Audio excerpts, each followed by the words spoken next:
Ashamaa harka fuunii akkam jirtu hordoftoota madda walaabuu xubuundi keessanuu nageenyi kiyya kan jaalalaa fi kan gammachuu kan onni irraa maddi bakka jirtan maratti simbiraa ga'u. Egaa hordoftoota tiyyaa akkuma baratame har'as viidiyoo biraa qabadde isiniif dhiyaadhee jira. Viidiyoon har'aa kun immoo viidiyoowwan kanaan dura isiniif dhiyeessaa turerraa akka adda ta'e abdii guddaan qaba. Barnoota hedduu kan isiniif dabarsu akkasuma immoo wantoota barbaachisaa namoonni itti fayyadamu har'a isin garsiisuu dhufe jechuudha. Namoonni hedduun akkamitti iimeelii banachuu dandeenya ka jedhuu fi akkasuma iimeelii banachuu wallaalurraa kan ka'e immoo akkasuma immoo lakkoofsa bilbila keenyaa kan fayyadamnu hedduudha jechuudha. So akkamitti iimeelii haala salphaa ta'een lakkoofsa bilbilaatiin alatti iimeelii qofa akkamitti banachuu dandeenya ka jedhu isin garsiisuu dhufe jechuudha. Iimeelii gaa akkuma beekamu wantoota hedduudhaaf kan fayyadamnu feesbuukii akkasuma immoo googilii adda addaa wantoota hedduu kan ittiin fayyadamnu jira jechuudha. So akkamitti haala kamiin iimeelii banachuu dandeenya ka jedhu har'a qabadhe isiniif dhiyaadhe. Na wajjin tura channel keessa subscribe godhaa. Channel kiyya immoo subscribe godhuuf YouTube keessan keessa galtu. Erga YouTube keessan keessa galtanii madda walaabuutuuf jettanii search gootanii subscribe diimattee bakka jirtu kanatti yeroo tokko toytu egas booda mallattoo notification kanarratti kun gubbaa kanarra oolta jettu kanatti toytu jechuudha. Viidiyoowwan hedduudha asirratti iddoo viidiyoo sedhu kana keessa galuun viidiyoo kanaan dura gadhiise hedduu as keessatti argattu keessa galaa irraa fayyadamaa isiniin jedha jechuudha hordoftoota tiyya. Egaa kallattii mangaara barnootichaa adda barra. Jalqabarra namoonni googilii hin qabne jiru. Googilii kan isa kanarratti yeroo tokko toytu. Egas booda haala kanaan erga tuyitanii kaatanii iddoo amma isin garsiisaa jiru kanarratti profaayilii kanarratti ni tuytu. Egas booda gara jalaa add another account kan jedhu jala kanarratti argitu jedhee yaada asirratti ni tuytu.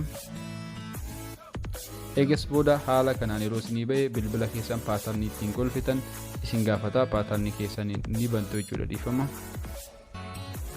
Paatarnii keessan erga galchitanii kaatanii haala kanaan banama jechuudha. Erga haala kanaan isinii banamee ka'ee iddoo jala kanarratti create account kan jedhu kanarra ni argitu jedhee yaada asirratti ni tuytu.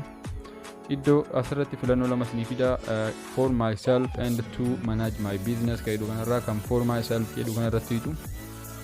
Egas booda first name fakkeenyaaf ni anama maqama channelii kiyyaatiin kan banu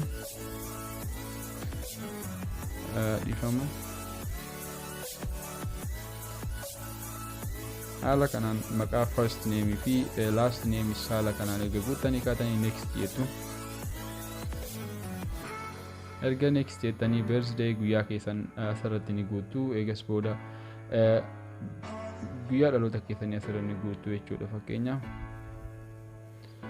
Haala kanaan erga guuttanii kaatanii gender iddoo jedhu kanarratti immoo meelii yookiin fiimeelii yoo durba taatan fiimeelii yoo dhiira taatan immoo meel kan jedhu kanarra keessu egas booda next kan jedhu kana tuytu. Egas booda haala kanaan iimeelii isinii bana jechuudha. Haala argaa jirtan kanaan kunoo iimeelii fumaa isaatii isinii bana. Kunoo haala argaa jirtan kanaan madda walaabuu madda 188 gmail.com kan jedhu kana banee jira. Amma haala argaa jirtan kanaan fakkeenyaaf iimeelii barbaade sirraa filadhee irratti add godhuu danda'a jechuudha. Madda walaabuu kana amma fakkeenyaaf kan qixxee kana filadha. Yoo ammoo iimeeliin kun isiniif hin taanes create a different gmail address kan jedhu kana tuytu.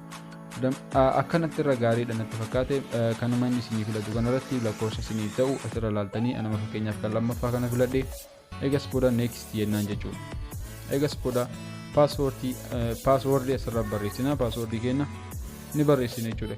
Erga haala kanaan paaswoordii keessan galchitanii kaatanii iddoo next jettu kana ni tuytu. Egas booda haala kanaan add phone number kan jedhu kana yeroo inni isinii fide asirratti skip kan jedhu kana ni tuytu.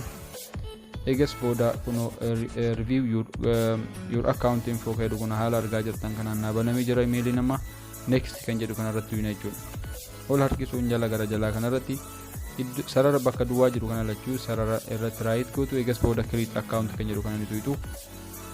Iddoo kanarratti fakkeenyaaf confirm kan jedhu kana tuyna jechuudha. Egas booda iimeeliin keenya haala salphaa ta'een akkanatti banannee jirra jechuudha. Baay'ee tokko waan namatti toludha. Kun haala argaa jirtan kanaan naa jijjiiree jira asirratti kun asirra iimeelii gubbaa kanarra haala argaa jirtan kanaan madda walaabuu kan jedhu kun fiimsaatii iimeeliin naa banamee jira jechuudha. Haala argaa jirtan kanaan iimeelii baay'ee tokko kan namatti toluu fi osoo lakkoofsa keessan hin barbaanne wantoota barbaadan banachuu dandeessu asirratti. Iimeelii kanaan immoo wantoota hedduu fayyadamuu dandeessu jechuudha. Viidiyoon kun akkasinitti tola abdii guddaan qabaa. Channel kiyya immoo subscribe godhuun dagatinaa. Viidiyoo kanas like godhuun hiriyoota keessaniifis share godhuun dagatinaa. Viidiyoo biraatiin hanga walitti deebinutti turtii gaarii.